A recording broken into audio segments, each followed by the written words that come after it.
ladies and gentlemen of the media. Welcome to the PDC Weekly Press Conference. With me is our General Secretary. We will be making a statement after which you can ask your question. Come on, GS. Thank you very much.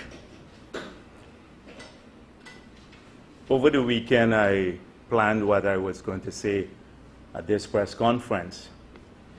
But on the way in to Freedom House, I heard the news, and the president said that he gives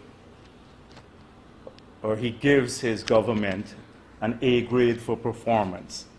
And I must say that totally dislodged my entire plan about what I wanted to say. And so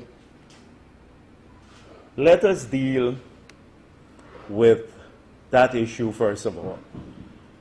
The A grade that the president gave his government for performance. I think this is a demonstration of what we have been saying about this government, that they live in La La Land, that they're increasingly growing aloof and out of touch with reality, and that it has permeated the entire government all the way to the top, all the way to the presidency. And unless they are jolted out of this fantasy world in which they live, then they are not going to seriously address any of the pressing problems that this nation faces. So, in the face of all the evidence that his government has underperformed, has failed in many areas, that has demonstrated an unbelievable level of incompetence, he gives his government the top grade. So let us examine what he himself said. The president said that investors have now been coming to this country, that they failed to secure the levels of investment that they wanted. So the first thing is that they promised jobs, but he has failed to secure investments that create jobs. He should give himself a failing grade for that, because this was the same person and that party, it was that party that said that there is a long line of investors waiting to come to Guyana should APNU get into power. Where are they? Have they evaporated? Have they disappeared? Were they ever there in the first place? But I can tell you why people don't want to invest in Guyana. The reason they don't want to invest in Guyana is because of the policies of this government. They've scared away not only current investors, but they've scared away future investors. The people do not want, based on the signals that they're getting, to put their money at risk. You cannot do so with a capricious government that changes its policies on a daily basis, or its mind on a daily basis, and has no long-term vision for the future of this country or protection of investments. So why would you ever want to invest in a country of this nature? And so it is his government and its policies that have driven away investors. So no investors, no jobs, failing grade. They promised before the elections that they would reduce the tax burden on people. The whole idea of the reduction of VAT, the value-added tax, because they argued that the People's Progressive Party had put too high a tax burden on the people of this nation, and that they are going to reduce that burden on people. And in so doing, they would drop the rate on VAT, which they have done.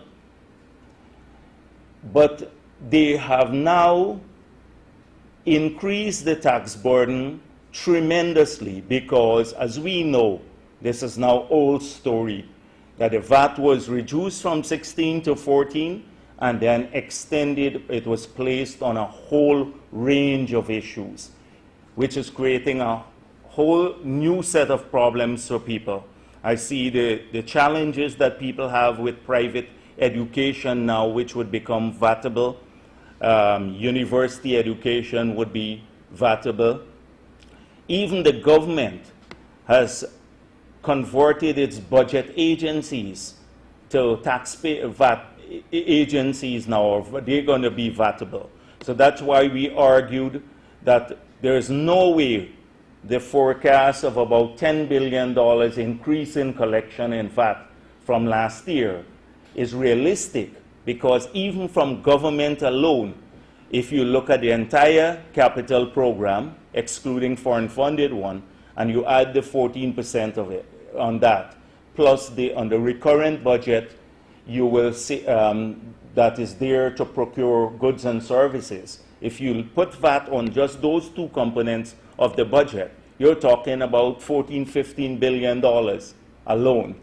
So my prediction was that once they apply the VAT in the way that they announced it, their collections will go up beyond $25 billion a year on a base of about $35 billion last year. So the collection will go between 50 to 70% more from last year, what we collected on VAT. And that increases the burden on people.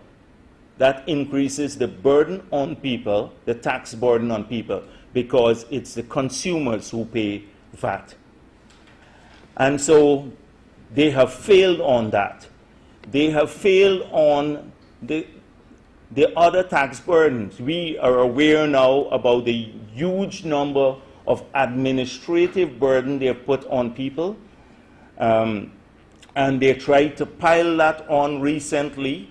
We managed to hopefully stave off what would have been a catastrophe for our livestock producers and people who own pets in this country, when you could not transport. Most of you are aware of the bill that was presented to Parliament. I don't want to get sidetracked into that. But if you have an animal in Berbice, you couldn't transport the animal to Georgetown, because you can't in your own vehicle, you can't transport it for more than 50 kilometers, and then you have to have a rest stop there. And you have to, where there are no rest stop now, and you have to feed the animal and do a number of things before you continue with the journey. A whole range, registering people's pets, all sorts of nonsense.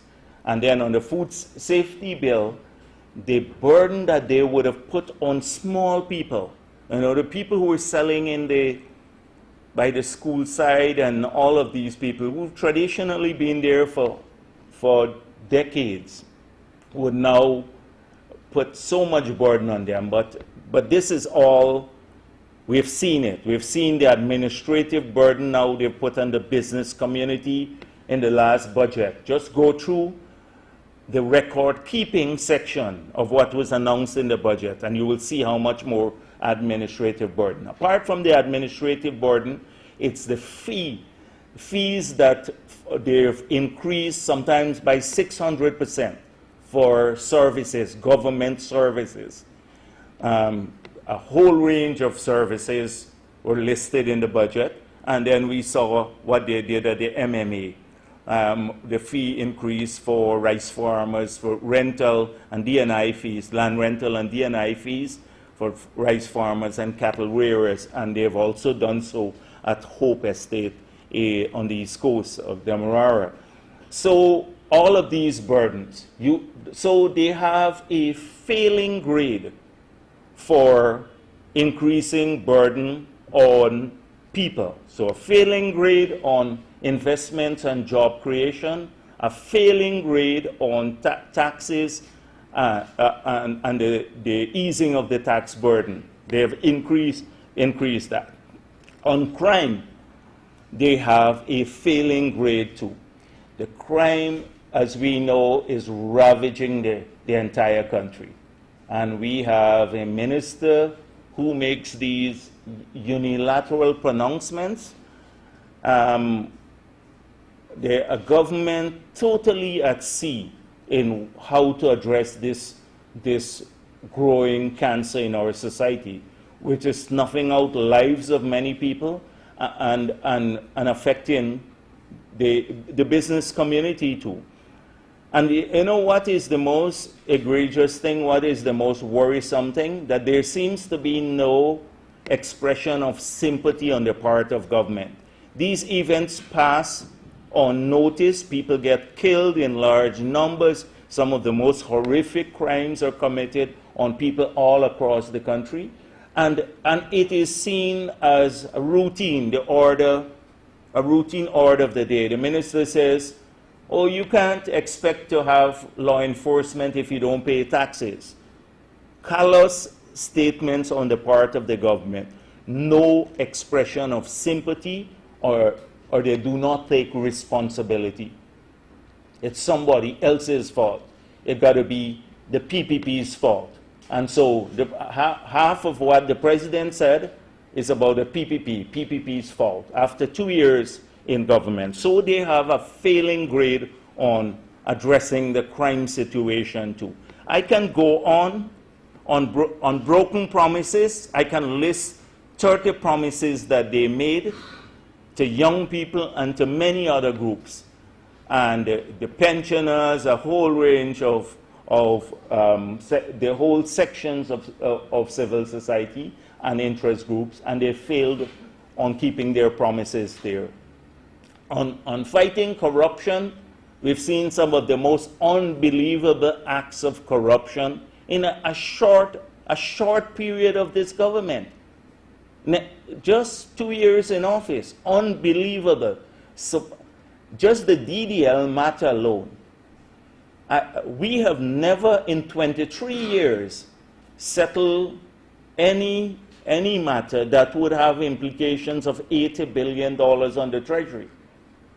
But we saw the DDL, the Rudisa, the BK matter, a whole range of settlements taking place that would probably cost the government close to maybe $80–90 billion.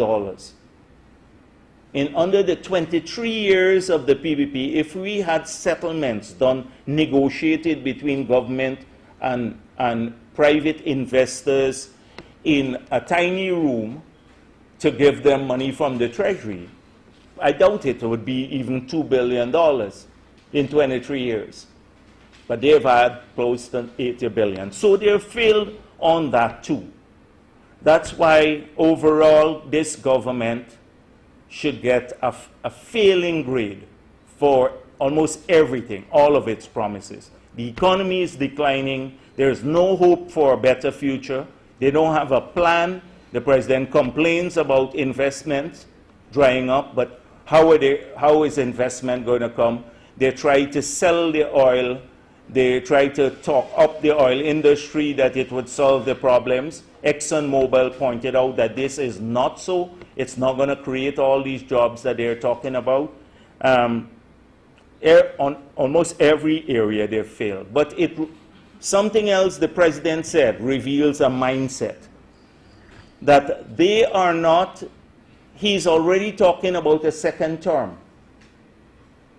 They are focused entirely on politics, not on managing the country, entirely on politics. And and he probably knows something that we don't know, that would allow people with this dismal performance to ever vote for them again. So that sidetracked me from my whole plan for the weekend to what I wanted to say at the press conference. Now let me talk about another comment that the president made at his weekly prepackaged hiding from the media event that he has. he said that the PPP is engaged in civil war at the local government level. And that people, many of the elected officials, do not show up when he manifests himself in these regions. Now, clearly, the president needs to understand that respect is earned. And secondly, that his government has an atrocious record in dealing with local government bodies. So let's give the government credit for local government elections. Local government elections were held. And then the minister of local government, of communities, and the Attorney General conspired to steal the elections in those areas that are tied. So they installed bodies that were not reflective of the popular vote in those NDCs and in one municipality, in one township. Unilaterally, we offered to discuss this issue, to share, to rotate. They ignored it. That situation is still prevailing. Now they're trying to fix this by coming with a piece of legislation that will give the minister the right to do that in the future. That's the first thing. So, having given them credit for holding local government elections, they stole some of these areas. Secondly, the Local Government Commission is an important part of the entire system of local government. So the minister, in spite of the fact that the PPP has submitted its nominees for the past maybe 6-7 months, he's refused to put the Local Government Commission body into effect. He said something in Parliament at the end of 2017. What effectively they're doing, they are stacking the place, hiring people with individuals who are hardcore APNU supporters. So by the time the Local Government Commission is put in place, these individuals would have been entrenched in the local government system. Then we saw many REOs. Many of these REOs have been acting with impunity and in defiance of the elected representatives of these regions, without any sanction from the government, central government. In fact, with encouragement from the central government. They act as though they are the single sole authority in these regions. The minister bypasses the elected representatives on a whole range of issues and deals directly with the REOs. Then we saw the unilateral announcement by the government of the creation of these townships in Bartika, Letem, and Mabaruma. Now, one of the tenets of good governance, particularly when you're changing the system of organization of these areas, is to consult with people. If you look at a project we have had, with the Caribbean Development Bank. It's called the Secondary Towns Development Project. And we had identified several of these same areas, Bartika, Parika, a whole range of other areas. But we never brought them to township status. We focused on improving the infrastructure first in these areas. and the township status would have been a subject of consultation with the residents. We had that project started somewhere in 2007 or so. Unilaterally, they just went and established these townships. No discussion with the people who live in these areas. And then, as though that was not enough, in the last budget, they announced Madhya will be a town without consultations in Madhya. They then said that they would have capital towns in 3, 4, and 5. Unilaterally, they didn't identify the areas. Then in the budget, they designated some new NDCs in Kurukururu, Yarokabra, Barakara, and in Region 9, Aranaputa. So does the president not understand that when you deal with local government issues, you have to consult with people. You can't unilaterally change their form of organization, install things on them, and then expect them to kiss your feet every time you go and visit them.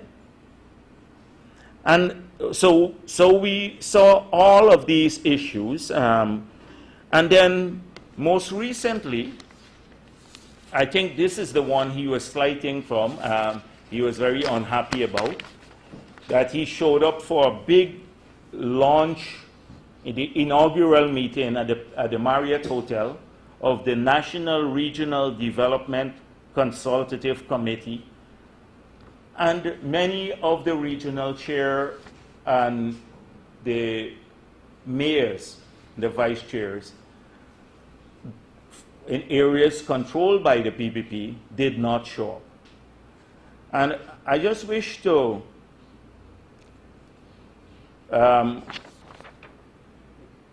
read a letter sent to you by the regional chairs and vice chairs to the minister prior to the conference. So it's not that they boycotted the conference or that they didn't show up. They informed the minister that they will not attend. So it says, "Dear Minister, we were informed by late invitation of a meeting with you on Friday, January 20th, 2017. Subsequently, we were informed that we would be sworn in as justices of the peace. However, having seen for the first time a statement from the Ministry of Communities advising on the inaugural meeting of the National Regional Development Consultative Committee on January 20th, 2017 at the Marriott Hotel, we are now aware of the actual purpose of the meeting to which we have been summoned to attend. We wish to indicate that the inauguration of such a body with 10 regional bodies comes as a surprise, as there has been no prior consultation with us. On examining the statement, we have deep concerns about the creation of the NRDCC and the 10 RDCCs and how these bodies will function. We wish to say that we shall oppose the creation of any body or bodies which will impinge on or dilute the constitutional and legal power and authority of the elected regional democratic councils, municipal councils. Therefore, we shall now want by our attendance to convey the impression that we are endorsing the creation of this body until there is a properly arranged with adequate notice in-depth consultations with the RDCs, the municipalities, and neighborhood democratic councils which fall within our administrative region. However, we are prepared to meet with you to discuss the concept of the NRDCC in the future. In conclusion, we are prepared and stand ready to be sworn in and take the oath of office of JPs. This is the letter that they sent to him before the meeting. So President Granger went to the meeting and he was offended because they only had a tiny group of people there.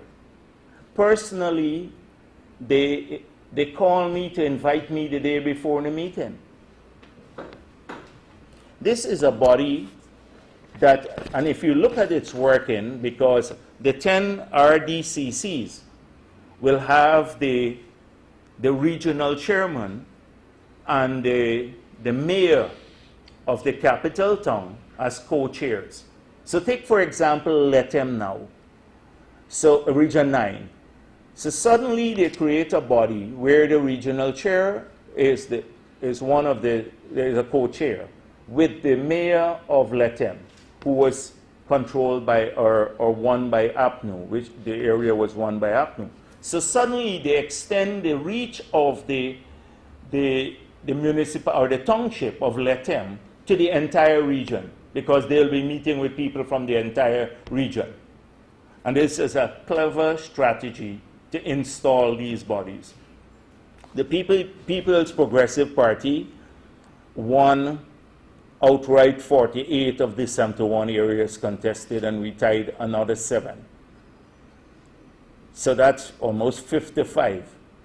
And APNU didn't win in the balance because there are some civil society groups that won.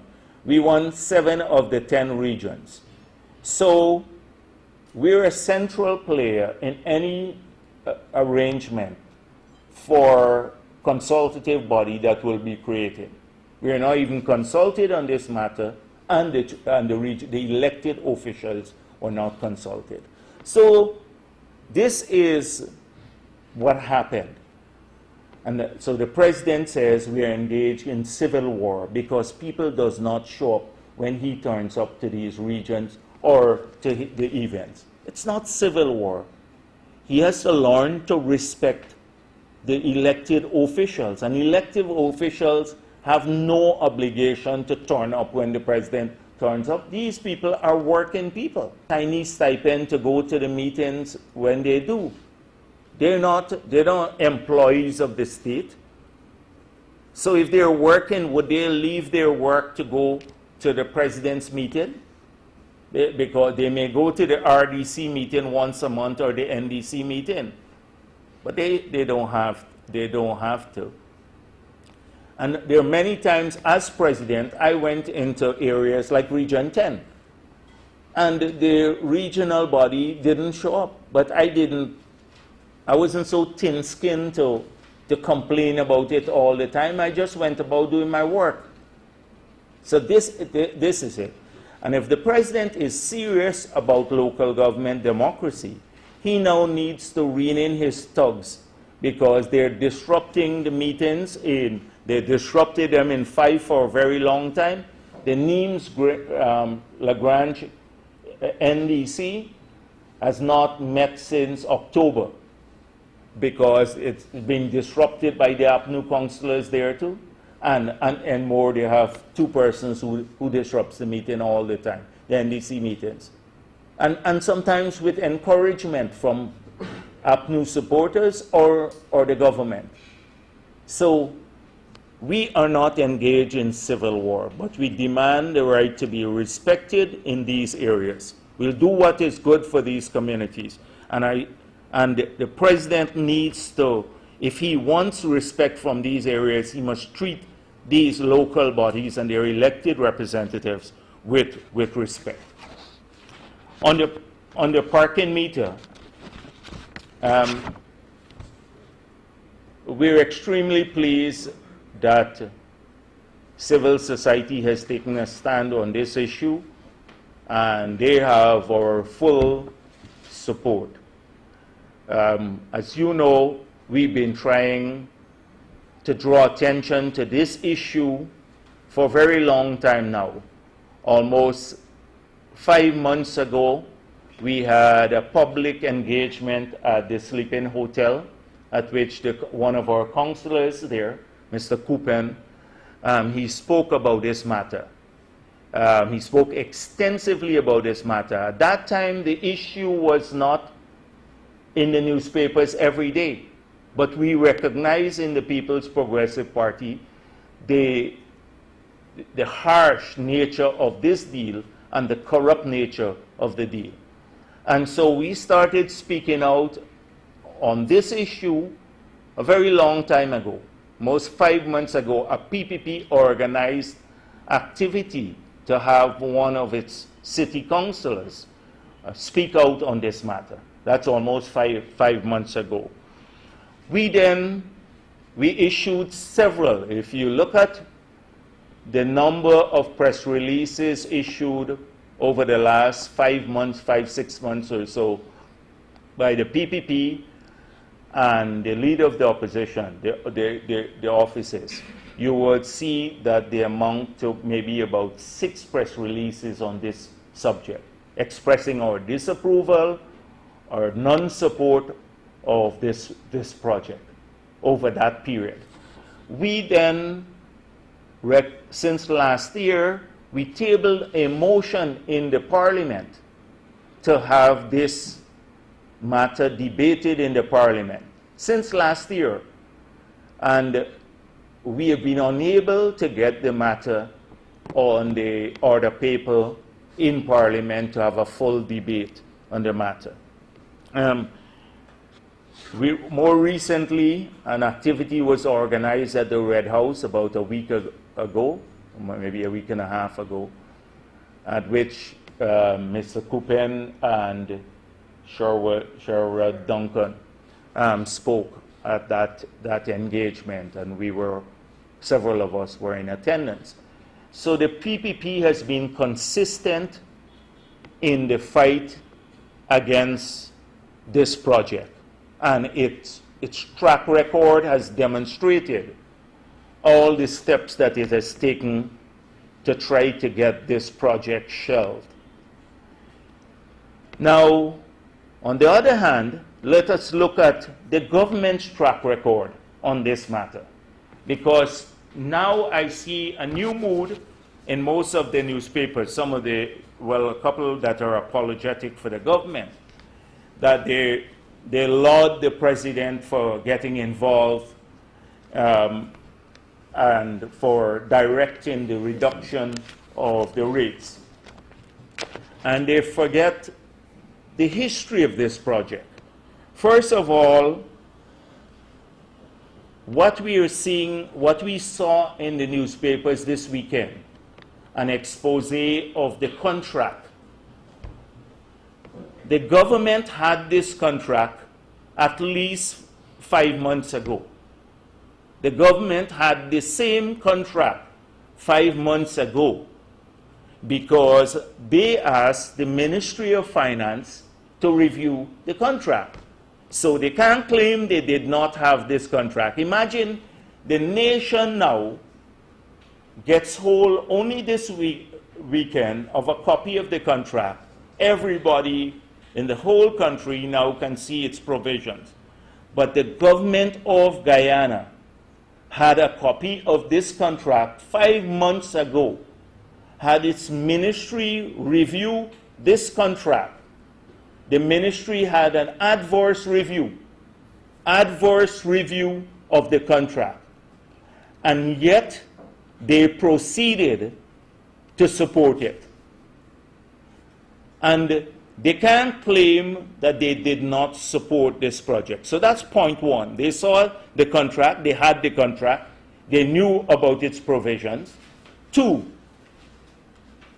this project could not have come into effect without Bulkan, a minister, cabinet minister, signing the bylaws.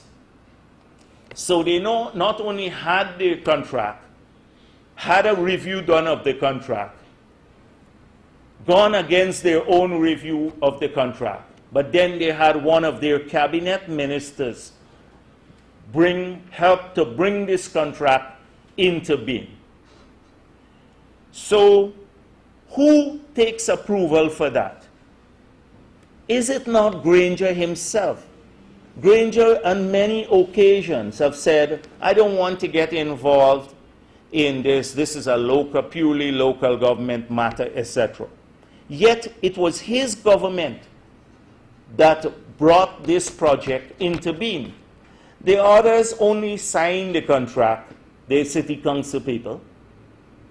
This contract could not have been consummated, materialized, had the government not give it its blessing. Had the government not given its blessing to it, because they wouldn't have signed the thing. And so then the excuses. So the excuses started pile on once civil society got involved, and they saw how potent the protest was by members of civil society. And we support those members of civil society who were in the protest. So suddenly the AFC, because it was only Sherrod Duncan who had distanced himself, suddenly the central leadership that had been part of this process, that had refused to intervene or make a public statement, suddenly the AFC wants the contract looked at again. Then the cabinet found out, the cabinet said they didn't approve the bylaws. The cabinet didn't approve the bylaws. So if the cabinet did not approve the bylaws, how did Vulcan sign the bylaws? He is a cabinet member. So did he act on his own? If he acted on his own to bring this corrupt project into being, the president needs to take action against him. And if he did not act on his own, then, and he had cabinet approval to sign the bylaws, then Granger needs to deal with it. In any case, he needs to take responsibility for both. Can't absolve himself. And so, and then we saw, again, an extension of this duplicitous act. The president then convenes a meeting after he was so concerned about interfering in local government issues. And he could have brought the project to a standstill right at the beginning. He then convenes a meeting and directs the reduction of the rates, although he's not a party to the contract. And now what? I don't know whether that would materialize, but that in itself does not address the contract itself. There are so many other features of that contract that are unbelievably stacked in favor of the investor, that a mere reduction of the price of the parking meter will not remove this yoke that has been placed on the back of the citizens of Georgetown. So that is why we're saying a mere reduction, a palliative, is not adequate. So the president intervening now, contrary to all that he said before. But what his government has done by giving approval for this contract, because they gave approval for it by putting that the bylaws in place to bring the contract into being, by doing that, he has now saddled us with unbelievable liabilities should this contract be repudiated. So just imagine now, there is a fissure and the contract, the agreement is broken, and the people sue, and you saw the terms of the settlement. It would expose the city council to billions of dollars of liabilities. And we can only put the blame at the doorstep of this government. So whilst the civil society, rightfully, the protest is focused on City Hall, my focus is on the role of this government in the project. Now it's backing out, It's running from its original decisions, but it was this government that supported this contract, and that includes the AFC right from the beginning. So our call is for the contract to be scrapped, and using the grounds, because if we scrap it only on the terms of this contract, and the contract itself, we'll expose the city to a huge liability. We have to go after this contract in a manner which says that from the beginning, it was not properly done. We have to argue that it was corrupt in its nature. Whilst I'm saying that, we'd also like to reiterate our call for the government to hire a company to to investigate all the assets that former officials, former government officials, and current government officials have abroad. Some information coming our way is showing maybe the reason for this major reluctance on the part of the government to hire an international firm to track and trace assets that people hold abroad. I had made this call particularly when the Panama Papers were released. And it seems as though that there may be some people who are very sympathetic to this government who can be captured by such an international inquiry or a search for assets abroad. Because I argue that it should be extended not just to the government, but also to people who manage public companies. So I hope that the government does it, and I hope that the British advisor here would help us to prepare our case for private criminal charges against the government. We are against individuals in the government too, because we are working on those. I want to say that we are aware that the Ministry of Citizenship has been involved in issuing documents, and some may be to people who are not eligible.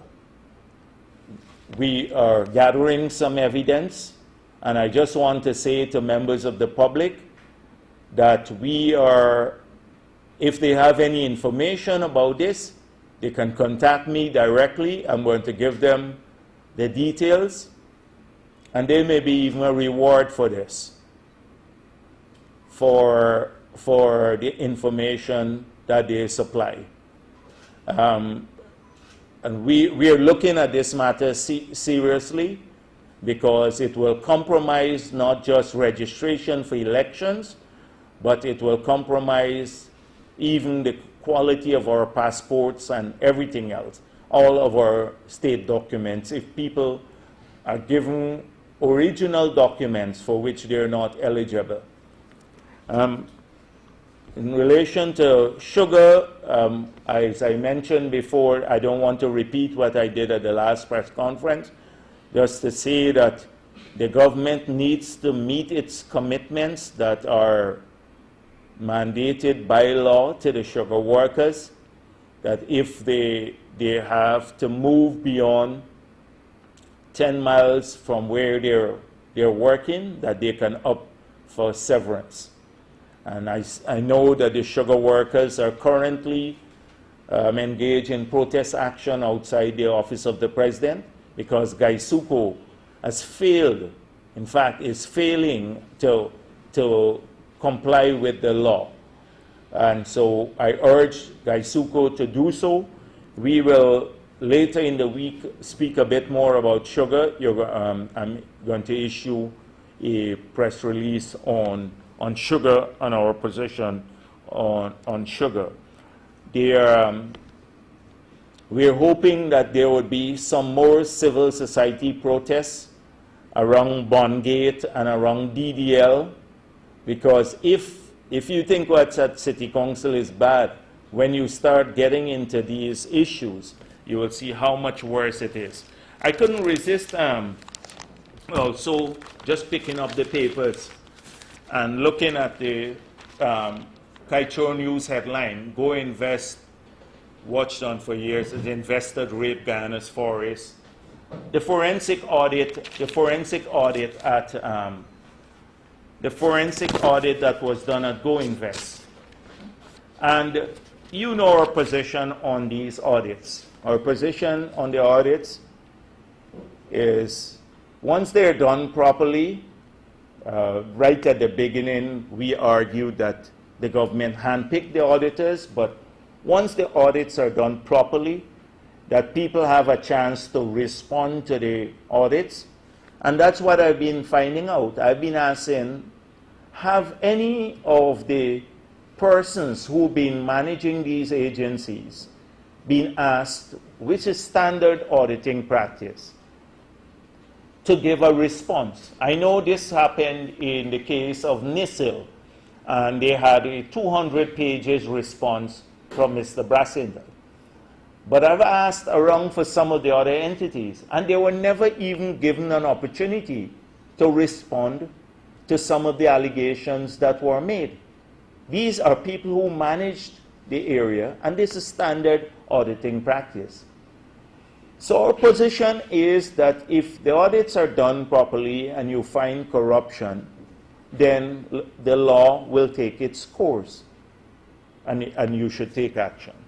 But what I'm worried about is the destruction of reputation. So take, for example, the Go Invest audit. Keith Burrows has been in the public domain, I don't know for how long, but I know from even my early days at finance, he was already working in one of the banks.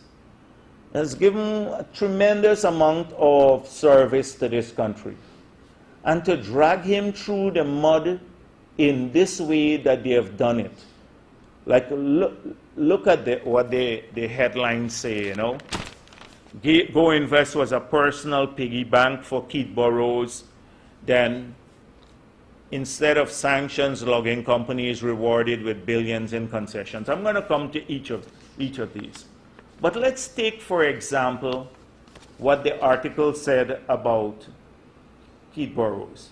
They said he authorized allowance and received allowances for himself, totaling $480,000. It didn't say over what period. So this could very well be $20,000 a month or something like that, assuming it's true. $20,000 a month. Then it said Nigel Gordon, his personal driver, was paid a sum of $232,000 for carrying out duties as a driver. He didn't say over what period again. So these seem to be, and then there may be a $1 million cell phone bill over time. If you add the two together, assuming they're wrong, assuming, for example, let's give them the benefit of the doubt. We're talking about 700,000 Guyana dollars. You recall what they were saying about the PPP? That we stole billions, then it went to millions, now it's coming down to thousands. $700,000. You're destroying a person who has worked in this country and given so much service to Guyana, because you found maybe 700,000 Guyana dollars misappropriated, or that is their word, or not properly used, not my word, not properly used, over his tenure at the level of Go Invest. This is what we are doing to people. On the other hand, we have a contract with Larry Singh. Every month he receives 12.5 million Guyana dollars for Bottom House that wasn't tendered. And you're going after Keith Burrows for $700,000 for the life of his management of the Go Invest. There must be some perspective in this whole issue. Are we going to allow people to be destroyed for these sums? Where is this big set of money that they're talking about that was stolen by Keith Burrows? We saw the other one at the New Guyana Marketing Corporation. The person who was in charge was put in chains and taken to court. And guess what? The sum, the allegation was misappropriation of $1.7 million. $1.7 million. These and the bond gate is $12 million a month that we keep paying. Granger is now interfering in that one. So this is the big corruption that they're they're finding, destroying people's lives for tiny sums of money that they find. So, yes, if it's wrong, go ahead and charge. But we need to keep a perspective in this country. What they started out with, they said billions were stolen. Then it's millions. Now it's down to thousands. And they're going, destroying people's things. So take, for example, instead of sanctions, logging companies rewarded with billions in concessions. And again, that may seem, very, very attractive to say something like this. But is that go invest rule? Take Baishan Lin. The question that should have been asked was, were they eligible according to the rules that Go Invest uses to process concessions? Was Baishan Lin eligible at the beginning? So and they were eligible. The fact is that Baishan Lin had an agreement for which they were eligible, but they breached the agreement later. They breached it in the years of implementation that followed the signing of the agreement. So it should not be just Go Invest responsibility. It's the state's responsibility. It's the Ministry of Finance and GRA, because GRA signs the final list that they have to get, or processes these concessions that they get. So GRA should take enforcement action for a breach of any contract that is signed. But Go Invest acted properly because they process all of the companies in accordance with published guidelines that are there. So then again it moved on to say, how come 4 hotels or 3 hotels got 10 years tax holidays and the casino license, and Pegasus didn't get this, that it was arbitrary. Pegasus didn't get it, or many of the others, creating the impression that these were preferred people, preferred investors, and they got a corrupt deal. And the 4 that were listed, well, the 3 were listed, but there's a 4th one they missed. It's Buddy's Hotel, the Ramada, Marriott, Sleep Inn, and Sun Sanansi. And if you look at the guidelines, you would see that Go Invest complied with the law. The tax holiday, the 10 years tax holiday, is only for hotels that are above 150 rooms. New construction above 150 rooms. So Buddy's got it when they started building their hotel, which is above 150 rooms. Marriott got it. Sun Sanansi had an MOU where they got it in there, and then that project died, so it never came off. And then Sleep Inn got it because they're building a hotel with 150 rooms and above. So only hotels that have 150 rooms and new for the 10 years tax holiday, large hotels. Not if you build 15 rooms, a 15 rooms hotel. So they complied again with the regulations and the law. The new article made it look like it was corrupt, that they gave these people special treatment. You should look at the regime for hotels above 150 rooms. So what's the difference with Pegasus? Pegasus was already built since the 1960s. Pegasus would be eligible for concessions for refurbishing, according to the regime, not for a tax holiday de novo, because they had that right at the beginning. So when you look at these headlines, it's huge. You know, the headlines, and it looks all, oh, Go Invest was a corrupt agency. They process tax holidays for friends and family of the government, of the PPP, and that's not true. Secondly, they gave all these logging companies who were not eligible. That's not true. They were eligible. The fact that they didn't comply with the agreement should have been enforced elsewhere. And thirdly, this massive corruption, misappropriation of funds. We're talking about 750,000 Guyana dollars, destroying a person's reputation. This is what the audits are being used for. Precisely this.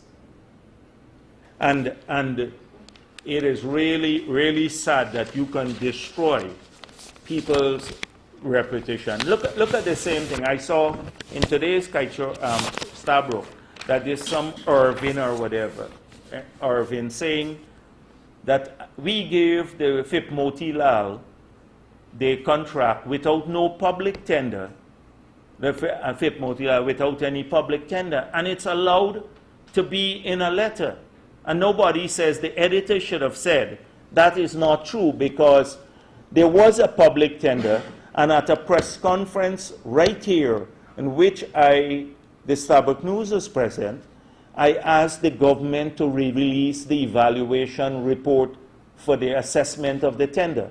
And then you will see who evaluated the project and what the report was saying and why FIP Motilal got the contract. But we let that slide. That's in the papers today. And then somebody would read it and say, yes, it's true. But it's not true.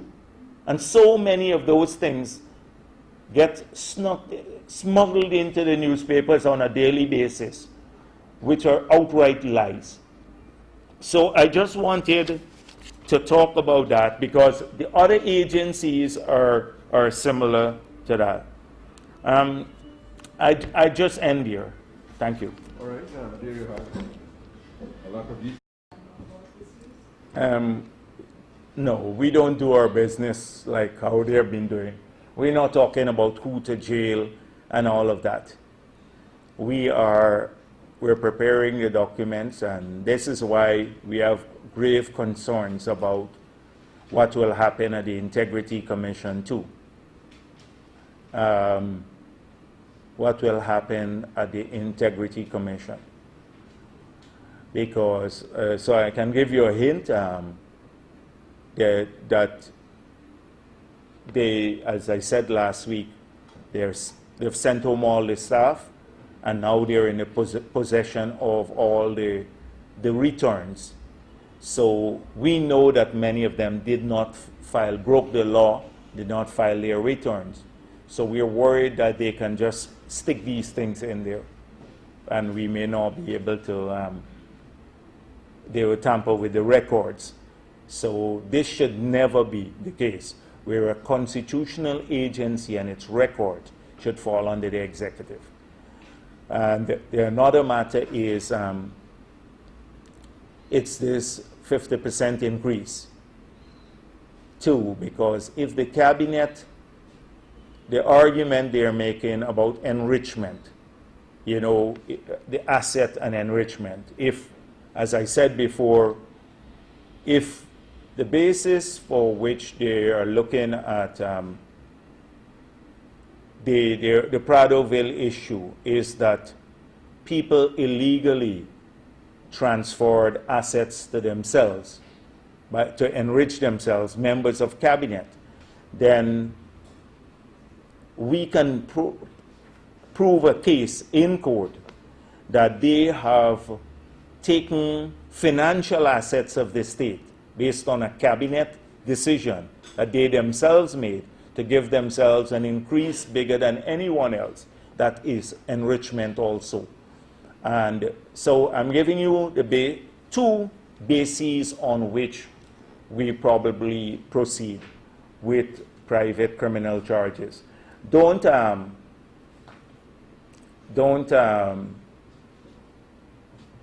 discount in other areas too, where we have some information. And how advanced are you in preparing these documents? How soon can I don't want to give details because but I'm just signaling to you. Other questions? And we're hoping that in this case, the president, we probably look at the immunity question of the president too. Yeah. Any other? All right. Thank you very much.